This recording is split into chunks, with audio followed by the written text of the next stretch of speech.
Chambers. Governor Mona swears in new Statistician General. Federal government expresses confidence in passing 2026 Global Extractive Transparency Assessment. Independent National Electoral Commission rules out extension of voter registration. And from the foreign scene, Israeli Prime Minister heads to United States for first meeting with President Trump since Iran war. In sport, Super Falcons kick off 11th WAFCON title quest against Malawi. We have details of these and other stories coming up in a moment. I am NYAKNNO, Albert.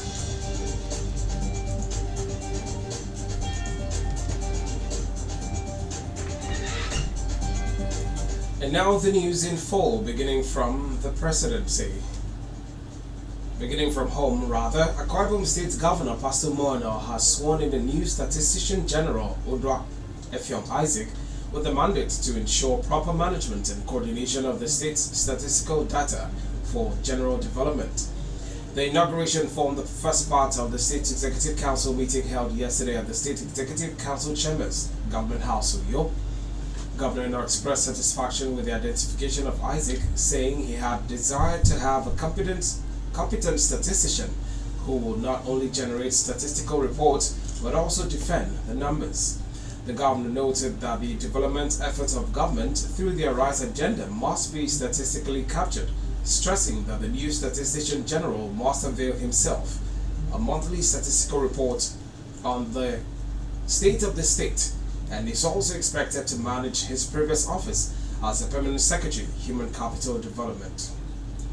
Our Government House correspondent, Vonabong Court, reports that the governor said the appointment of Isaac was premised on his competent track record and expressed confidence that he will deliver on his new mandate, urging all ministries, departments and agencies to give him maximum cooperation to enable deliver on his mandate. Meanwhile, Akwa Ibom State Governor Pastor Mono has dedicated his prestigious African Leader in People-Centric Governance Award to President Bola Tinubu, Senate President Godswill Akpabio, former Governor Domi Manuel, members of the State Executive Council, and the people of the state, describing it as a product of the intentional teamwork of his administration. Governor No made this known yesterday at the State Executive Council Chambers while receiving an award as African Leader in People-Centric Governance by Security Watch Africa from his deputy, Senator Akodeyayi, who stood in for him at the award presentation in Banjul, capital of the Gambia. The governor thanked God for grace and strength and for raising the needed people to work with him to pursue a common goal, purpose and vision, noting that without the teamwork approach and love for the growth and progress of the state shown by the various categories of people, the achievement and the honor would not have been possible. The governor, who likened governance to a human body where every part of the body is very significant and vital to the perfect working of the whole system, appreciated the love and concern for his administration exhibited by the people of the state in one way or the other, stressing that people's support is very key to the success of any government. He pledged to continue to serve the people to the best of his ability and ensure that democracy dividends envelop all parts of the state, also appreciating the management of Security Watch Africa for the honor done him and Akwa Ibom State. Still in Akwa Ibom, as the world observes Hepatitis Day today, medical doctors have called for global awareness as a means to help treat and prevent hepatitis and also save lives. This year's theme, Hepatitis, Let's Break It Down, calls for the removal of barriers that prevent people from accessing hepatitis services that can save their lives.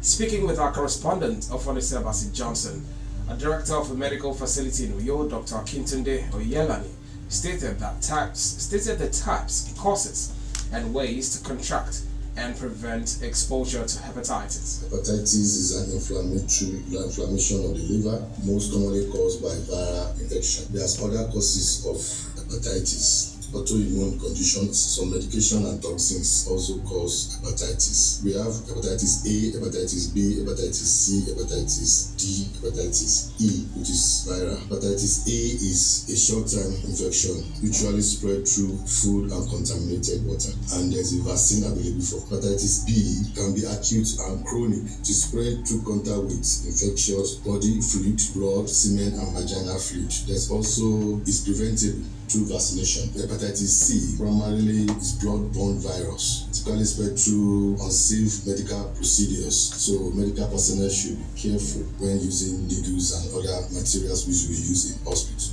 Dr. Oyalani called for awareness and enlightenment programs for the public to be aware of the symptoms of hepatitis. People that are exposed to body fluids, people that work in hospital, they are more exposed to B. People that are indulge in sexual things are to C. So it depends on how somebody is exposed, what somebody is exposed to. Like I said, there is hepatitis D and E also. The public should be aware of the symptoms of hepatitis. General fatigues, general body pains, malaise, when there is vomiting, fever, abdominal pain, especially when there is dark urine, pale and colored urine is one that needs to think about hepatitis. Oyalani also stated that one of the challenges encountered by medical professionals while treating the disease is late discovery, which makes it difficult to treat, and called on the public to try getting vaccinated to avoid getting infected. Basically, people present late. So when they present late, some of the condition has grown worse.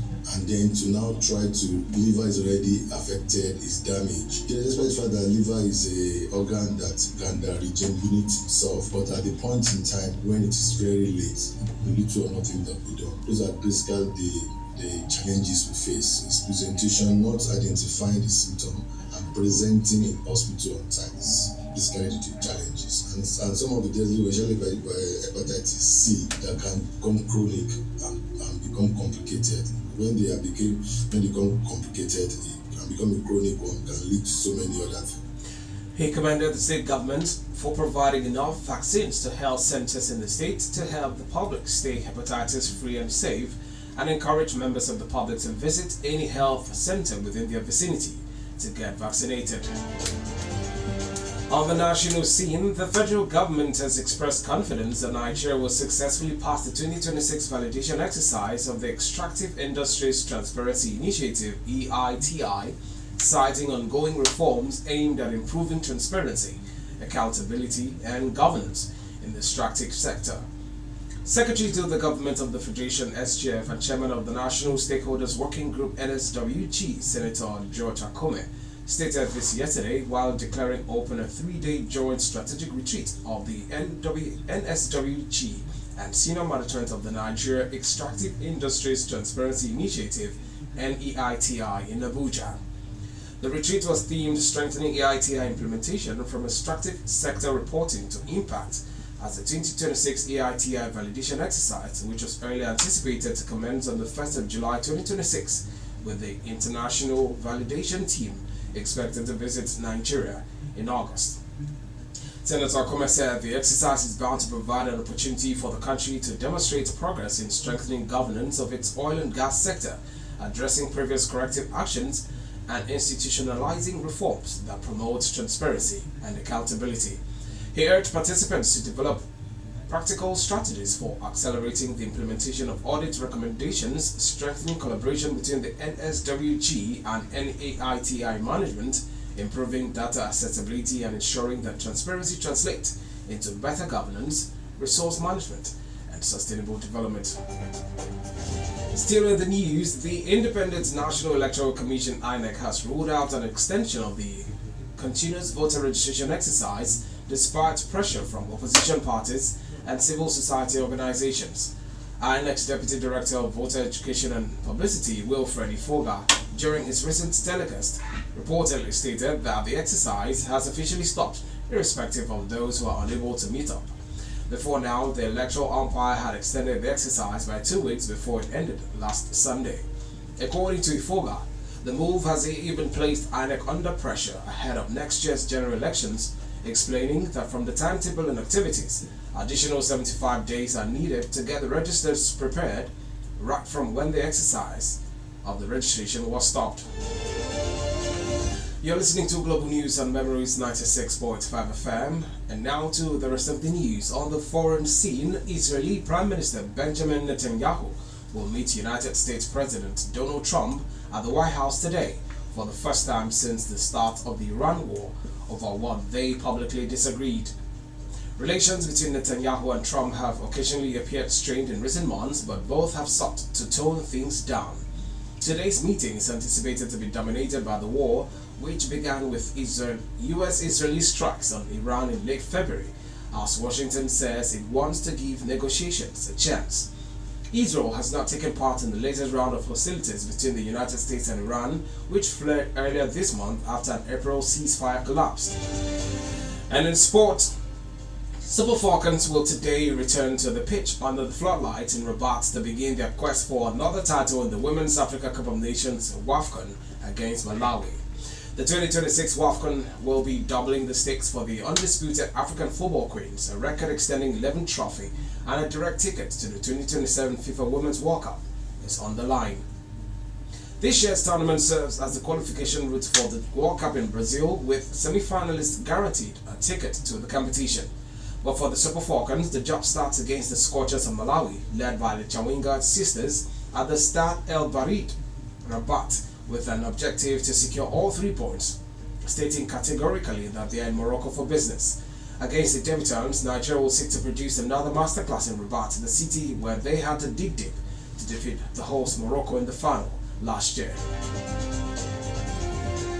And that's Global News on Memories 96.5 FM. But before we go, let's take a recap of the top stories. Akwa Ibom State Governor Pastor Moeno has sworn in a new Statistician General, Udwa Isaac, with the mandate to ensure proper management and coordination of the state's statistical data for general development. The federal government has expressed confidence that Nigeria will successfully pass the 2026 validation exercise of the Extractive Industries Transparency Initiative, citing ongoing reforms aimed at improving transparency, accountability, and governance in the extractive sector. We also told you that the Independent National Electoral Commission has ruled out an extension of the continuous voter registration exercise despite pressure from opposition parties and civil society organizations. And from the foreign scene, we reported that Israeli Prime Minister Benjamin Netanyahu will meet United States President Donald Trump at the White House today for the first time since the start of the Iran war over what they publicly disagreed. And in sports, Super Falcons will today return to the pitch under the floodlights in Rabat to begin their quest for another title in the Women's Africa Cup of Nations WAFCON Group C game against Malawi at 9 p.m.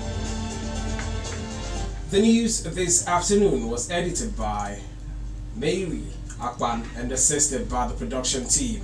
For views regarding our news or coverage of your newsworthy events, you can reach us on email newsroom@memoriesmediang.com or call our Newsroom hotline on 0911-244-4006. You can also follow us on Facebook and Instagram at Memories965FM and listen to us from anywhere in the world on Radio Garden at Memories 96.5 FM. Log on to our website at www.memoriesmediang.com. And now let's take you down memory lane. On this day in 2012, 18 people were killed and 11 injured in an ethnic clash in Ethiopia. That's the news. Thank you so much for listening. I am NYAKNNO.